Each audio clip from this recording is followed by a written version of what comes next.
Que alegria, estamos de volta com você, com a lição de número 6 agora. Adão e Jesus.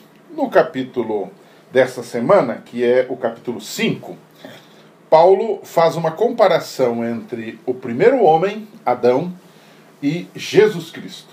Como no capítulo 4 ele fala de Abraão, agora ele faz uma comparação, para efeito de ensinar-nos a doutrina da salvação, entre Adão e Jesus. E depois nós dividimos a lição em 3 grandes blocos. Primeiro bloco, Adão. Segundo bloco, Jesus. E o terceiro bloco, o que nós aprendemos desse contraste que Paulo faz entre Adão e Jesus. Então vamos para o primeiro bloco, que é Adão. Adão, o pai da raça humana, o primeiro homem aqui neste planeta, teve a desdita de introduzir o pecado aqui nesse mundo. Romanos 5,12, que é o verso-chave desta semana, diz assim: portanto, assim como por um só homem entrou o pecado no mundo, e pelo pecado a morte, assim também a morte passou a todos os homens, porque todos pecaram. Então, de uma forma muito simples, o pecado entrou através de Adão aqui nesse mundo.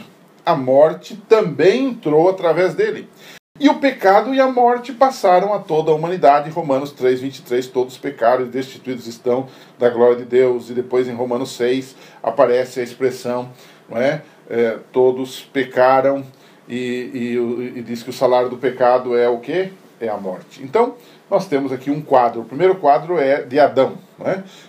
Há uma longa discussão, e na lição você vai ter isto, talvez na unidade alguém possa perguntar sobre como foi essa transmissão, né? O que nós herdamos de Adão, se foi a culpa, se foi o pecado em si, o pecado original de Adão.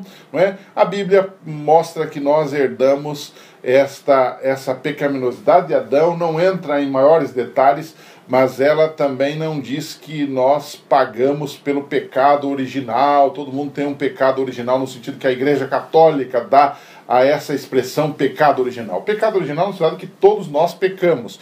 Que original no sentido que Adão foi o primeiro a pecar e foi passando para todos nós. Mas não no conceito católico de que o pecado original é alguma culpa que vem desde Adão, e que então por isso que nós temos que batizar as crianças bem pequenininhas, para elas se livrarem do pecado original, porque se elas morrerem estão perdidas. Isso na verdade não é nada bíblico. A verdade é que Paulo aqui está dizendo que o pecado passou a todos os homens. Ela é uma realidade a qual nós não podemos negar. Este é o resumo de Romanos 5,12. O pecado e a morte passaram a todos os homens, a você e a mim também. Não é? Em contraste, nós temos a figura de Jesus em Romanos 5. Não é? Assim como o pecado entrou por um homem, que foi Adão, Jesus trouxe a graça salvadora a todos os homens. Se você for para Romanos 5,18, diz assim: pois assim como por uma só ofensa, a de Adão, né, e Eva, veio o juízo sobre todos os homens para a condenação, ou seja, todos estão perdidos, assim também por um só ato de justiça, que foi o que Jesus fez na cruz do Calvário, veio a graça sobre todos os homens, para a justificação que dá vida. Então, para Paulo, Jesus é, na verdade, o segundo Adão. E no verso 19 do capítulo 5 diz assim: porque como pela desobediência de um só homem, que é Adão, muitos se tornaram pecadores, assim também por meio da obediência de um só, muitos se tornarão justos ou salvos. É isso que ele está tentando dizer. Ou seja, em Romanos 5, Paulo trata claramente de que o pecado entrou por Adão e a justiça entrou através de Jesus Cristo. E em Romanos 5, se você voltar um pouquinho a página, no capítulo 5, no verso 1, ele tem aquele clássico texto que todos nós já conhecemos: justificados ou perdoados, ou declarados justos, ou considerados justos, pois, mediante a fé, nós temos paz com Deus por meio de nosso Senhor Jesus Cristo. Nele nós temos perdão, nós temos paz, e nele nós temos também força nas tribulações. Não é?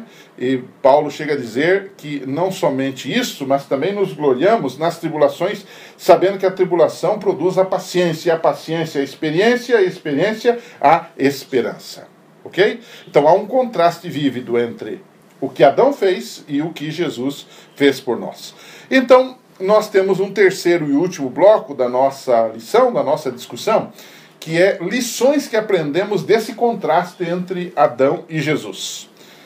Primeira lição é que enquanto o pecado traz morte e destruição, Cristo traz paz e reconciliação, Romanos 5:10.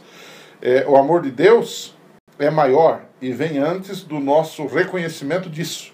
Naquele clássico texto de Romanos 5:8, Paulo diz que Cristo morreu por nós, o segundo Adão morreu por nós, mesmo nós sendo ainda pecadores, ainda sendo seus inimigos, mesmo antes de aceitar Cristo. Cristo já havia feito a provisão para o perdão dos nossos pecados. Mesmo antes do Sinai, também fica claro em Romanos 5, a lei já estava em vigor, porque esta lei mostrava o pecado. Como é que Adão pecou? Como é que o texto de Romanos 5 diz que Adão pecou? Claro, porque existia uma lei. Então, nós também aprendemos esse contraste entre Adão e Jesus, que mesmo antes do Sinai, não é? A lei já existia. Mesmo antes do pecado, a lei já existia. Tanto é que tipo de lei Adão transgrediu? As leis de Deus, que são o reflexo do seu caráter. E transgredi-las é pecado. Então, isso é uma questão muito natural que nós aprendemos desse contraste do capítulo 5 de Romanos entre Cristo e Adão, ou entre Adão e Cristo. Né? E então, eu terminaria, na conclusão, fazendo uma pergunta. Depois de analisarmos esses três blocos, né? Adão, Jesus e lições que aprendemos do contraste entre Adão e Jesus. Eu faria uma pergunta. A oferta de Cristo é de salvação gratuita. Por que será que muitas pessoas ainda hoje têm dificuldade, fora da igreja e dentro da igreja, para entender ou aceitar esta oferta gratuita de Deus? Por que será? Será que o ser humano vive a vida numa noção de mérito? Uma noção de que só eu tenho que fazer para ganhar? E quando a Bíblia diz que a salvação é de graça, o indivíduo não aceita? Será que é isto? Pense um pouquinho, discuta com seus alunos, é um assunto para a gente refletir. A gente se encontra aqui na semana que vem. Um abraço e até lá.